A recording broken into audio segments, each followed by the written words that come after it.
الحمد للہ وحدہ والصلاة والسلام علی من لا نبی بعدہ اما بعد فاعوذ باللہ من الشیطان الرجیم بسم اللہ الرحمن الرحیم قال اللہ تبارک و تعالی فسبح بحمد ربک واستغفر انہ کان توابا وبہ قال حدثنا احمد بن اشکابہ قال حدثنا محمد بن فضيل عن عمارة بن القعقاع عن ابي زرعة عن ابي هريرة رضي الله تعالى عنه وعنهم قال قال النبي صلى الله عليه وآله وسلم كلمتان حبيبتان الى الرحمن خفيفتان على اللسان ثقيلتان في الميزان سبحان الله وبحمده سبحان الله العظيم۔ میری معزز اسلامی ماؤں بہنوں بیٹیوں، آج آپ کے صحیح بخاری کی آخری حدیث پاک کا درس ہے، تو میں اس حوالے سے آپ کی خدمت میں دو باتیں پیش کروں گا۔ ایک تو درس حدیث ہوگا اور ایک درس حدیث سے پہلے صحیح بخاری کی حیثیت اور صحیح بخاری ہم تک پہنچی کیسے ہے اس کے متعلق چند باتیں۔ دیکھو بنات اسلام، ایک بات ذہن میں رکھنا کہ جو قرآن کریم ہے یہ بھی اللہ جل شانہ کی کتاب ہے، اور جو حدیث پاک ہے یہ بھی اللہ جل شانہ کا کلام ہے۔ آج تک عام طور پہ لوگ یہ سنتے ہیں کہ قرآن اللہ کی بات ہے اور حدیث رسول اللہ کی بات ہے۔ یہ مطلق طور پہ ایسا کہنا صحیح نہیں ہے، بلکہ بات یہ ہے کہ قرآن بھی اللہ کی بات ہے اور حدیث پاک بھی اللہ کی بات ہے۔ فرق یہ ہے کہ جس میں لفظ بھی اللہ کے ہوں، مطلب بھی اللہ کا ہو، وہ قرآن کریم ہے، لفظ رسول اللہ کے ہوں اور مطلب اللہ تعالیٰ کا ہو، وہ حدیث پاک ہے۔ تو یہ حدیث پاک کی کتاب ہے صحیح بخاری۔ اب حضرت امام بخاری رحمۃ اللہ علیہ نے اس حدیث پاک کی کتاب کو مرتب فرمایا ہے، اور یہ آخری کتاب ہے۔ اس کے چیپٹر کا نام ہے کتاب التوحید والرد علی الجہمیہ، اور یہ اس کا باب نمبر 93 ہے، باب قول اللہ تعالی ونضع الموازین القسط لیوم القیامہ وَأَنَّ أَعْمَالَ بَنِي آدَمَ وَقَوْلَهُمْ يُوزَنْ۔ یہ جو باب ہے یہ باب نمبر 93 ہے۔ اس باب میں کیا مسائل بیان ہوئے اور صحیح بخاری میں کس طرح چیزیں آئیں، یہ میں آپ کی خدمت میں تفصیلی طور پہ عرض کرنے لگا ہوں۔ سب سے پہلی اور بنیادی بات یہ ہے کہ اللہ جل شانہ نے نبی پاک صلی اللہ علیہ وآلہ وسلم کو حدیث پاک بیان کرنے کا حکم قرآن کریم میں دیا ہے۔ سورۃ 92 سورۃ والضحیٰ کی آخری آیت، آیت نمبر 11 پڑھیں تو رب کریم نے فرمایا وَأَمَّا بِنِعْمَةِ رَبِّكَ فَحَدِّثْ۔ اس فحدث سے حدیث پاک مشتق ہے اور حدیث پاک یہاں سے ہی جاری ہوئی ہے۔ تو نبی علیہ الصلوۃ والسلام نے احادیث پاک کو ایسے ہی چلایا ہے۔ اب حضور پاک صلی اللہ علیہ وسلم کی احادیث کو جب حضرت امام بخاری رحمۃ اللہ علیہ نے مرتب کیا ہے، تو امام بخاری رحمہ اللہ نے ہر موقع پر دینی امور کا لحاظ رکھا ہے۔ میں سمجھانے کے لیے آپ کی خدمت میں ایک جملہ کہتا ہوں۔ حضرت امام بخاری رحمۃ اللہ تعالی علیہ نے سب سے آخر میں جو بات لائی ہے اس کو ہم دیکھیں، اور جو سب سے پہلے حدیث پاک لائی ہے ان حدیث پاک پہ غور کریں تو ہمارے سامنے ایک مسئلہ واضح ہو جائے گا۔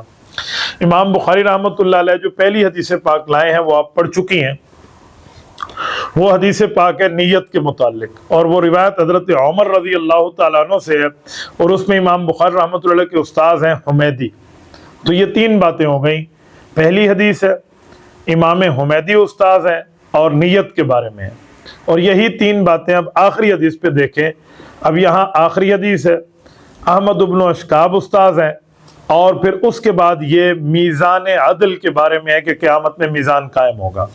اب ان کی مناسبت کیا ہے؟ تو علماء نے مناسبت لکھی ہے کہ سب چیزوں کا اعتبار نیت پر ہوتا ہے، اور اللہ جل شانہ نیت اور عمل کو قیامت میں تول کے دکھائیں گے، تو اس لیے امام بخاری رحمۃ اللہ علیہ آخری حدیث میزان کے لائے ہیں۔ پھر دو مناسبتیں اور رہ گئیں کہ جی پہلے نمبر پہ حضرت امام بخاری رحمۃ اللہ علیہ جو حدیث پاک لائے تھے، اس حدیث پاک میں جو راوی ہے وہ حضرت امام حمیدی ہے، تو اس حدیث پاک کا جو راوی ہے وہ احمد بن اشکاب ہے، پہلا استاد حضرت امام بخاری کا۔ تو ان میں مناسبت کیا ہے؟ تو کہتے ہیں ادھر حمیدی ہے، اس میں بھی مادہ حمد ہے، ادھر احمد بن اشکاب ہے، اس کے نام میں بھی مادہ حمد ہے۔ تو امام بخاری نے قرآن کی آیت پہ عمل کیا، لہ الحمد فی الاولی والآخرہ، اللہ تعالیٰ نے سورت طٰہٰ میں فرمایا ہے کہ اللہ کی حمد پہلے بھی بیان کر لو آخر بھی کر لو، تو امام بخاری پہلا استاذ لائے ہیں وہ حمیدی ہے، اس میں بھی حمد کا لفظ ہے، آخری استاذ لائے ہیں احمد ہے، اس میں بھی حمد کا مادہ موجود ہے، تو امام بخاری رحمۃ اللہ علیہ کی یہ مناسبت ہے۔ ایک وجہ اور بھی ہے کہ جو حضرت امام حمیدی ہیں، حضرت امام حمیدی رحمۃ اللہ تعالیٰ علیہ جو ہیں وہ مکہ مکرمہ کے رہنے والے ہیں، اور یہ جو آخری راوی بالکل صحابی ہیں وہ حضرت ابو ہریرہ ہیں اور یہ مدینہ کے رہنے والے ہیں۔ جو پہلے راوی ہیں حضرت امام حمیدی، ان کا پورا نام ہے عبداللہ ابن زبیر المکی، آپ حاشیہ دیکھیں تو نیچے لکھا ہوا ہے وہ مکہ کے ہیں، اور آخری راوی حضرت ابو ہریرہ ہیں رضی اللہ عنہ، یہ مدینہ کے ہیں۔ تو بھئی فرق کیا ہے؟ وہ کہتے ہیں امام بخاری بتانا چاہتے ہیں کہ میں نے پہلا باب لایا تھا کیف کان بدء الوحی الی رسول اللہ صلی اللہ علیہ وسلم، وحی کی شروع کرنے کا، تو وحی مکہ سے شروع ہوئی اس لیے وہاں مکی استاذ لائے، اور وحی مدینہ میں ختم ہوئی اس لیے آخری راوی حضرت ابو ہریرہ لائے ہیں، تو اشارہ ہے کہ وحی مکہ سے شروع ہو کے مدینہ میں پوری ہو گئی۔ تو کئی مناسبتیں یہاں ہیں۔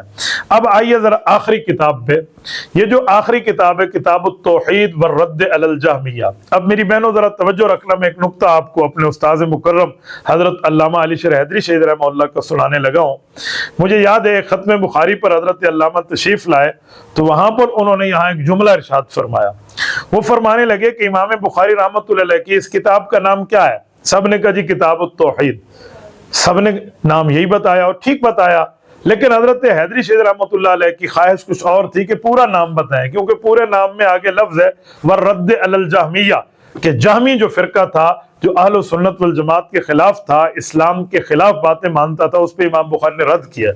تو وہ فرمان لگے اس کتاب کا پورا نام لیں، اب ساتھی وہی نام لیں جو مشہور ہے کتاب التوحید۔ میں حضرت حیدری شہید رحمہ اللہ کے مزاج کو جانتا تھا، تو میں نے زور سے عرض کیا، میں نے کہا حضرت والرد علی الجہمیہ، تو مجھے فرمایا بیٹا کھڑے ہو جاؤ، میں اٹھ گیا، کہتے ایک دفعہ پھر سناؤ، میں نے کہا جی والرد علی الجہمیہ اس کتاب کا نام ہے کہ جہمی فرقے پہ رد۔ تو حضرت حیدری شہید رحمۃ اللہ علیہ فرمانے لگے کہ دیکھو امام بخاری رحمۃ اللہ علیہ نے لبرل لوگوں کے اوپر رد کیا ہے، یہ جو کہتے ہیں نا جی مثبت بات کرو، مثبت بات کرو، منفی بات نہ کرو، تو امام بخاری نے جاتے جاتے رد علی الجہمیہ سمجھایا ہے کہ کچھ لوگ ایسے ہوتے ہیں جن پہ تردید بھی کرنی پڑتی ہے، اور کچھ ایسے ہوتے ہیں جن پہ رد بھی کرنا پڑتا ہے، تو اس لیے والرد علی الجہمیہ ہے۔ اب اس کے بعد یہ جو آخری باب ہے، اب ذرا یہ میں آپ کی خدمت میں عرض کر دوں، اس باب کا تعلق وزن اعمال سے ہے۔ یہ باب قول اللہ تعالی فرمائے، یہ باب ہے جس میں اللہ جل شانہ کی بات ہے وَنَزَعُ الْمَوَازِينَ الْقِسْطَ لِيَوْمِ الْقِيَامَةِ، قیامت کے دن ہم ترازو رکھیں گے انصاف کے لیے۔ اب یہاں موازین یہ جمع ہے، میزان واحد ہے، تو اللہ تعالیٰ جل شانہ نے کئی موازین کی بات کیوں کی ہے؟ کیا میزان عمل ایک ہوگا یا میزان عمل زیادہ ہوں گے؟ تو اس کے بارے میں کیا ہے؟ اس کے بارے میں کئی جوابات موجود ہے، یہاں حاشیہ نمبر 11 کے اوپر بھی اس کی پوری تفصیل موجود ہے، میں صرف سمجھانے کے طور پہ آپ کی خدمت میں عرض کروں، اللہ جل شانہ مختلف موازین بھی رکھ دیں تب بھی حرج نہیں ہے۔ آپ کہیں گے کیسے؟ دیکھو لوہے کو تولنے کے لیے جو ترازو ہے وہ اور ہے، اور جو سونے اور چاندی کے تولنے کے لیے ترازو ہے وہ اور ہے۔ اب لوہے کے تولنے والی چیز وہاں نہیں تول سکتی اور سونے کے تولنے والی چیز یہاں نہیں تول سکتی، تو جب ان کے معیارات کا فرق ہے تو ہو سکتا ہے اللہ جل شانہ نے مختلف اعمال کے لیے مختلف ترازو رکھ دیے ہوں۔ پھر اس کے بعد اللہ جل شانہ نے فرمایا لیوم القیامہ، یہ قیامت کے دن ہوگا۔ آگے امام بخاری رحمہ اللہ کی اپنی بات ہے وَأَنَّ أَعْمَالَ بَنِي آدَمَ وَقَوْلَهُمْ يُوزَنُ، حضرت امام بخاری فرماتے ہیں اعمال بنی آدم اور ان کے اقوال بھی تلیں گے۔ اب یہ امام بخاری رحمۃ اللہ علیہ نے ایک اعتراض کا جواب دیا ہے کہ کچھ لوگ کہتے تھے جو اعمال ہے نا یا اقوال ہیں یہ آراز ہے، آراز کیسے تلیں گے؟ اچھا پتہ ہے آراز کسے کہتے ہیں؟ میں آپ کو عوامی لفظوں میں سمجھاؤں، آراز کا معنی ہے چیز ہو اور اس کا وزن نہ ہو۔ میں مثال کے طور پہ کہہ رہا ہوں، بہت سی چیزیں ایسی ہوتی ہیں جو کثیف ہوتی ہیں، یعنی ان کا وزن ہوتا ہے، بہت سی چیزیں ایسی ہوتی ہیں جو لطیف ہوتی ہیں، ان کا وزن نہیں ہوتا۔ آپ کہیں گے مثلا وزن کیسے نہیں ہے؟ دیکھو انسان میں روح موجود ہے، اب روح کا وزن نہیں ہے، اب روح کثیف نہیں ہے، روح لطیف ہے۔ اس طرح بہت سی چیزیں ہیں دنیا میں، ہمارے یہاں اس کا میں مثال کے طور پہ ایک بات اور آپ کو سمجھاتا ہوں۔ یہ جو آپ کے اور ہمارے پاس موبائل ہے، اس موبائل میں ایک میموری کارڈ لگتا ہے، اب 2 GB کا میموری کارڈ ہے، تو اس میموری کارڈ کو سارا بھر دیں، اس میں بیانات بھی ڈال دیں، اس میں آڈیوز بھی ڈال دیں، اس میں بیانات کی ویڈیوز بھی ڈال دیں، اس میں امیجز بھی ڈال دیں، اور وہ 2 GB فل ہو جائے۔ اب اس کارڈ کا وزن کریں، پھر اس کارڈ کو فارمیٹ کر دیں، پھر اس کا وزن کریں، تو چاہے اس میں ڈیٹا ہو یا ڈیٹا نہ ہو وزن ایک جیسا ہوگا. کیوں کہ جو ڈیٹا ہے وہ ڈیٹا جو ہے وہ کثیف نہیں ہے، لطیف ہے، یعنی چیز ہے پر اس کا وزن نہیں ہے. تو کچھ لوگ کہتے تھے کہ جو باتیں ہیں، جو عمل ہیں، ہم نماز پڑھ رہے ہیں، روزہ رکھ رہے ہیں، یا کوئی اچھا کام کر رہے ہیں یا برا کر رہے ہیں، تو یہ آراز ہیں، ان کا تو وزن نہیں ہے، تو کیسے تلے گا؟ تو امام بخاری رحمۃ اللہ علیہ نے اسی فرقے کو سمجھانے کے لیے یہ آیت قرآنی لائی کہ اس طرح تل سکتا ہے. آج کا دور ہوتا نا تو سمجھانا بہت آسان تھا، بھئی کسی کا 100 پہ بخار ہے تو وہ تلتا ہے، 150 پہ شوگر ہے تو وہ تلتا ہے، اتنے پہ بلڈ پریشر ہے تو یہ تلتا ہے، اب ہوا میں اتنی نمی کا تناسب ہے تو یہ تلتا ہے. تو جب یہ آراز تل سکتے ہیں تو اللہ جل شانہ ان چیزوں کو کیوں نہیں تول سکتے؟ اب اس کے بعد اگلی بات، حضرت امام بخاری فرماتے ہیں وقال مجاہد القسطاس العدل بالرومیہ ویقال القسط مصدر المقسط وهو العادل واما القاسط فهو الجائر. اس میں حضرت امام بخاری رحمۃ اللہ علیہ امام مجاہد ابن مقاتل رحمہ اللہ جو حضرت عبداللہ بن عباس رضی اللہ تعالیٰ عنہما کے شاگرد ہیں ان کی ایک روایت لائے ہیں. اب تفسیر کے لیے تفسیر کے امام مجاہد، تو یہ جو لفظ فرمایا کہ وقال مجاہد القسطاس العدل بالرومیہ کہ امام مجاہد فرماتے ہیں اس میں جو لفظ قسط آیا ہے تو امام بخاری کا ذہن اس کے مادے کی طرف چلا گیا.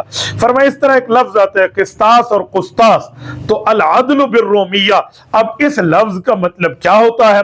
تو فرمایا العدل بالرومیہ اس کا ایک معنی انصاف ہوتا ہے رومی زبان میں. اب رومی زبان کون سی ہے دنیا میں؟ رومیوں کو عربی میں بنی اصفر کہتے ہیں، بنی اصفر کو موجودہ زمانے میں ہم انگریز کہتے ہیں. گویا امام بخاری رحمۃ اللہ علیہ نے اپنے زمانے کی انگریزی زبان میں ترجمہ کیا ہے، یہ ہمیں بتانے کے لیے کہ دیکھو ہر زمانے میں جو جدید زبان ہو اس کو سیکھنا بھی چاہیے اور اس کو آگے یوں بیان کرنا چاہیے کہ اس کے دین کا فائدہ ہو. دیکھیں آپ اور ہم کالج اور یونیورسٹی جائیں تو اس کا یہ معنی نہیں ہے کہ ہم اس لیے جائیں کہ ہم کالج اور یونیورسٹی کے نظام میں ڈھل جائیں، بلکہ ہم اگر انگریز کے نظام میں جائیں، کالج اور یونیورسٹی میں جائیں تو ان کو اپنے دینی ماحول میں، دینی نظام میں ڈھالیں. تو امام بخاری رحمہ اللہ نے اس زمانے کے بنی اصفر کی یہ بات کر کے اس بات کی طرف اشارہ دیا کہ اگر دین اسلام کی بات سیکھنے سکھانے کے لیے ہمیں انگریزی بھی اگر پڑھنی پڑے تو اس پڑھنے میں کوئی حرج نہیں ہے. وَيُقَالْ الْقِسْطُ مَصْدَرُ الْمُقْسِطِ وَهُوَ الْعَادِلُ وَأَمَّا الْقَاسِطُ فَهُوَ الْجَائِرُ. یہ ایک علمی بات ہے لیکن میں اس کو عوامی لہجے میں آپ کی خدمت میں عرض کر رہا ہوں. امام بخاری رحمۃ اللہ علیہ نے یہاں پر مصدر میمی، پھر اصل فاعل، اسم فاعل، اس کی تھوڑی تفصیل ہے. یہ دیکھ کر حضرت امام بخاری رحمۃ اللہ علیہ فرما رہے ہیں کہ اب ایک لفظ دو معنی میں آتے ہیں. اب قسط ہو تو معنی اور ہے، قسط ہو تو معنی اور ہے. اب قسط ہو تو معنی ناانصاف ہے اور قسط ہو تو اس کا معنی انصاف ہے. یعنی لفظ وہی ہیں، اس کے اعراب ڈالنے سے، زبر زیر پیش کے ڈالنے سے معنی بدل جاتا ہے. اور یہ بات ایسی ٹھیک ہے کہ ایک لفظ کے اندر سے بندہ الفاظ کی تبدیلی کر دے تو معنی بدل جاتا ہے. اردو کی ایک مثال ہے نا کہ ایک ہی نقطے نے محرم سے مجرم بنا دیا، یا ایک ہی نقطے نے حرم سے جرم بنا دیا، تو یہ ایک ہی نقطے سے معنی بدل جاتا ہے. تو امام بخاری رحمہ اللہ فرماتے ہیں اب لفظ قسط ہے تو اس سے مراد انصاف ہے، اور لفظ قسط ہو تو اس سے مراد ناانصافی ہوگی.